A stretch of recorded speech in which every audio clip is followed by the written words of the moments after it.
Oke. Silakan. Oke, Pak. Terima kasih, Pak. Kalau udah presentasi silakan ya. Oke, terima kasih, Pak. Silakan Mas Ramdhani.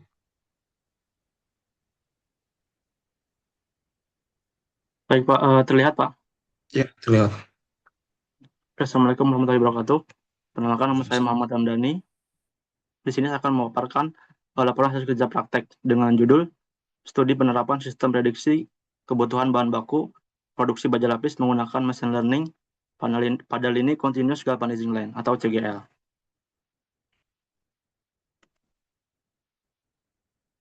Di sini laporan kerja praktek sudah ditandatangani, ada lembar pengesahannya oleh pembimbing instansi, dosen pembimbing, dan juga ada surat pernyataan keabsahan kerja praktek ditandatangani di atas materai. Oke, yang pertama di sini saya akan menjelaskan objek penelitian ya. Di sini ada dua objeknya. Yang pertama tempatnya, yaitu tempatnya adalah Continuous Galvanizing Line. Di sini adalah tempat bekerja saya. Jadi merupakan line continuous 24 jam, Pak. Pelapisan aluminium dan zinc atau di istilah umumnya adalah galvalum, bahan baku untuk baja ringan. Jadi di sini ada beberapa section. Kita akan fokus di coating section, Pak, itu pelapisan. Jadi galvalum ini, baja lapis ini membutuhkan 4 bahan baku utama, yaitu mother coil, aluminium dan zinc, clear resin, dan chromate. Di latar belakangnya, yang pertama, lini CGL membutuhkan 4 bahan baku, yaitu mother coil, ALZN, clear resin, dan chromate. Rencanaan kebutuhan yang sekarang berjalan itu admin produksi masih menggunakan rumus Excel, Pak. Jadi tidak statis. Terus akibatnya jika salah prediksi itu bisa menyebabkan overstock. Karena barangnya itu besar-besar dan line-nya itu 24 jam, jadi prediksinya ini harus benar-benar sesuai gitu, agar tidak menyebabkan stop line. Terus data produksi harian sudah lengkap, banyak, tapi belum ada yang menganalisa. Jurnal referensi yang saya gunakan adalah jurnal dari Journal of Information System Research atau JOS dari Ahmad Nafi Zahidin dan kawan-kawan tentang judul peningkatan akurasi prediksi stok bahan baku furnitur. Jadi dia memprediksi bahan baku furnitur. Kalau di saya memprediksi bahan baku baja lapis.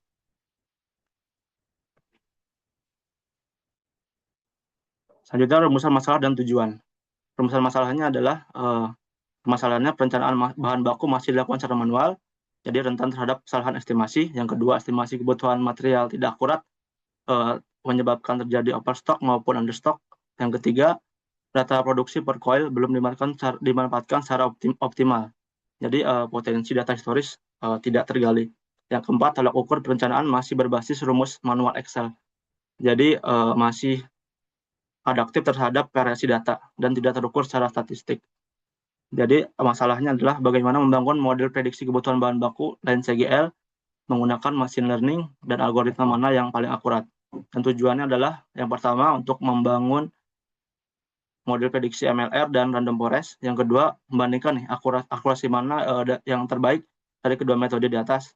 Dan yang ketiga, menghasilkan prediksi untuk 4 bahan baku sekaligus. Di metode penelitian, saya mengadopsi dari penelitian CRISDM atau Cross Industry Standard Process for Data Mining. Ini diangkat dari sumbernya Pat Chapman dan kawan-kawan tahun 2000. Jadi tahap CRISDM ada Business Integration, Business Understanding, yaitu identifikasi permasalahan perencanaan bahan baku di CGL. Jadi harus mengerti dulu bisnisnya CGL ini seperti apa. Yang kedua, data understanding. Jadi data understanding adalah harus mengumpulkan data yang akan diekspor.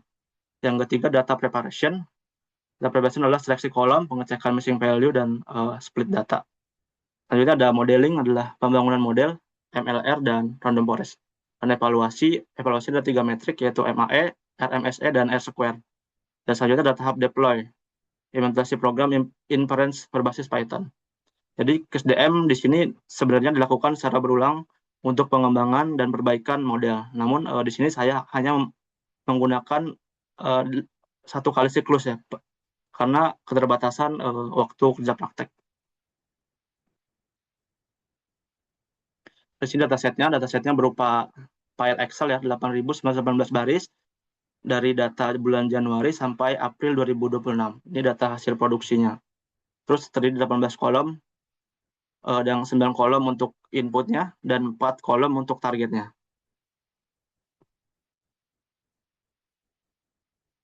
Alur penelitian di sini ada loading data, yaitu saya membuat data Excel yang menyusun dulu, terus cek missing value, adakah missing value-nya. Kalau ada, kita input manual, dibenerin, Pak. Dan dibantu juga dengan Python, library di Python, terus seleksi variabel, dibagi data splitnya 80-20. Itu data training 80%, data testing 20%. Terus di training 4 kali ya, karena bahan bakunya ada 4, jadi training 4 kali MLR dan random forest-nya, model MLM dan random forest-nya. Terus membandingkan, memilih model yang terbaik. Selanjutnya membangun program inference-nya. Dua metode yang dibandingkan adalah MLR, multiple linear regression, dan random forest. Di sini MLR adalah untuk mencari hubungan linear antara beberapa variabel input dengan target. Kenapa MLR dipakai? Karena sederhana dan digunakan sebagai baseline atau pembanding. Terus random forest adalah menggunakan banyak decision tree untuk menghasilkan satu prediksi. Terus kenapa kita menggunakan random forest? Karena lebih fleksibel untuk menangkap hubungan data yang kompleks atau tidak linear. Ini ada ketiga metrik evaluasinya. Yang pertama ada MAE. Jadi MAE adalah mean absolute error, menunjukkan rata-rata berapa jauh prediksi dari nilai sebenarnya. Contohnya jika MAE-nya 10 kg, berarti secara rata-rata prediksi melesat sekitar 10 kg.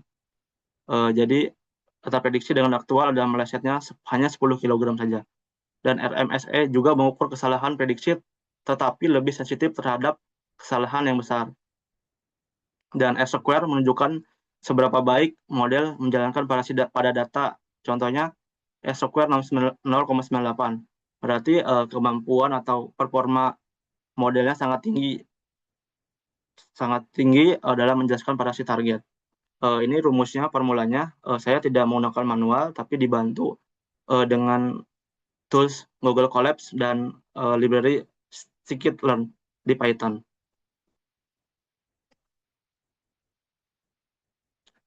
Selanjutnya ada analisis korelasi. Melakukan analisis korelasi untuk melihat seberapa kuat hubungan antara variabel input dengan masing-masing bahan baku. Jadi hasil korelasinya ini menunjukkan produk WEG memiliki korelasi paling kuat, yaitu sebesar 1,00. Untuk LZN, korelasi tertingginya terdapat pada produk length 0,7. Untuk resin, korelasi tertingginya pada wide atau lebar sebesar 0,45. Sedangkan Chromat korelasinya sangat rendah karena data Chromat itu sangat sedikit ya. Jarang sekali produk yang menggunakan Chromat. Selanjutnya ada fitur importance. Jadi untuk melihat variabel input mana yang paling berpengaruh terhadap prediksi random forest. Yang hasilnya menunjukkan produk WEG menjadi variabel yang paling dominan. Jadi kebutuhan mother coil dengan nilai inference sekitar 0,95. Hasil ini juga sejajar dengan analisis korelasi sebelumnya, di mana produk WEG memiliki hubungan yang sangat kuat dengan mother coil.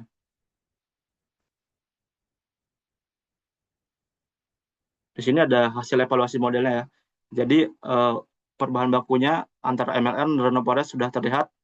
Yang paling unggul adalah random forest dengan rata-rata R-square 0,8262, mendekati 1. Terus ada rata-rata MAE-nya. Jadi rata-rata errornya itu hanya 9,12 kg.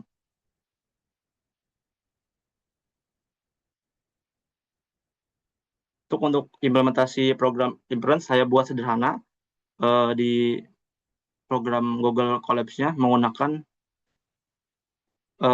program Python berbasis random forest. Jadi kita masukkan inputnya, Pak, input thickness, input weight, input AZ. Ketika kita masukin tonase, dia akan otomatis menghitung, Pak, untuk bahan bakunya.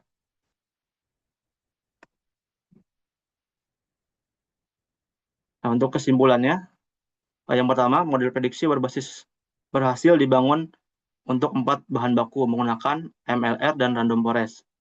Yang kedua, model random forest unggul secara keseluruhan karena dia menghasilkan R-square-nya sebesar 0,8262 sedangkan MLR sendiri hanya 0,5705.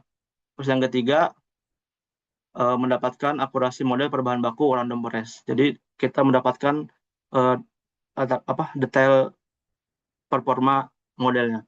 Yang keempat, variable product weight paling dominan. Jadi berat product weight atau mother coil, product weight sangat berpengaruh terhadap mother coil karena skor importernya mendekati 0,95. Yang kelima, implementasi praktis berhasil dikembangkan. Jadi inference input prediksi berbasis Python telah bisa dibuat dan dipakai oleh admin produksi, Pak. Sarannya yang pertama, periodenya mungkin nanti next-nya akan dibuat setahun atau 2 tahun, Pak. Jadi ini karena datanya sebentar, hanya 2 bulan proses praktek kerjanya, jadi cuma dapat data 4 bulan, Pak. Yang kedua, penambahan variabel input untuk Chromet. Nanti mungkin akan dipisahkan sendiri untuk variabel Chromet agar model bisa menghasilkan konsumsi untuk Chrometnya. Yang ketiga, pengembangan antarmuka mungkin lebih lengkap berbasis web, Pak, menggunakan framework seperti Streamlit atau Flash. Yang keempat, integrasi dengan sistem produksi. Yang kelima, pengembangan ke metode yang lebih canggih seperti expose gradient boosting.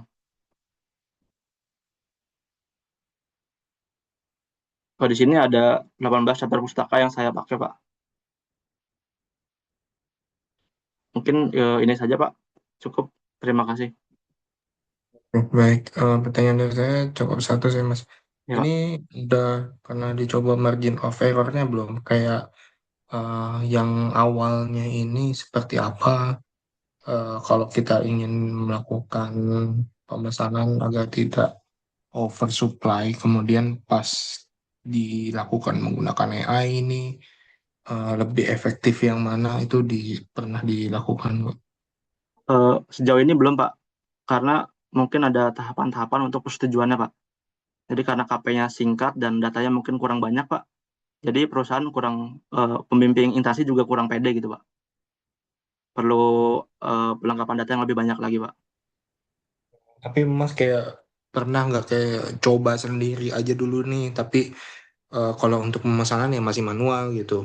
Ya, eh, untuk perbedaannya sangat jauh, Pak. Ini yang pakai model kita agak sedikit mendekati. Kalau Excel dia pakai Excelnya kan statis, Pak. Jadi dia nggak ada prediksi untuk bahan baku yang terbuang, Pak, kayak scrap kayak gitu, Pak. Kalau dari model ini cukup mendekati, Pak. Pernah Ya, saya coba sekali dari 0,70 aja 100 lebar 12,19. Saya pernah coba. berapa persen kepastiannya nih? Di bawah 10%, Pak. Maksudnya eh, mendekati Excel-nya itu berapa persen dari 0 sampai 100? Ini jauh lebih sedikit akurat, Pak, 10%. Oh, 10%. Ya. Kirain udah 90% kayak Excel. Oh, itunya. Dari kan kita ada pembandingnya, Pak. Ada data rumus, ada data aktual, Pak. Jadi ini 10% lebih mendekati data aktual. Berarti 90%. Iya, 90% maksudnya, Pak. Yes, paling itu sih pertanyaan dari Ya, Pak. saya. Baik, Pak. Terima kasih, Pak. Ini terima kasih. Nanti silakan di-submit ya Mas ya videonya. Paling dari saya sih Baik, udah. Pak. Terima kasih. Ya, ini sih bisa dilanjut ke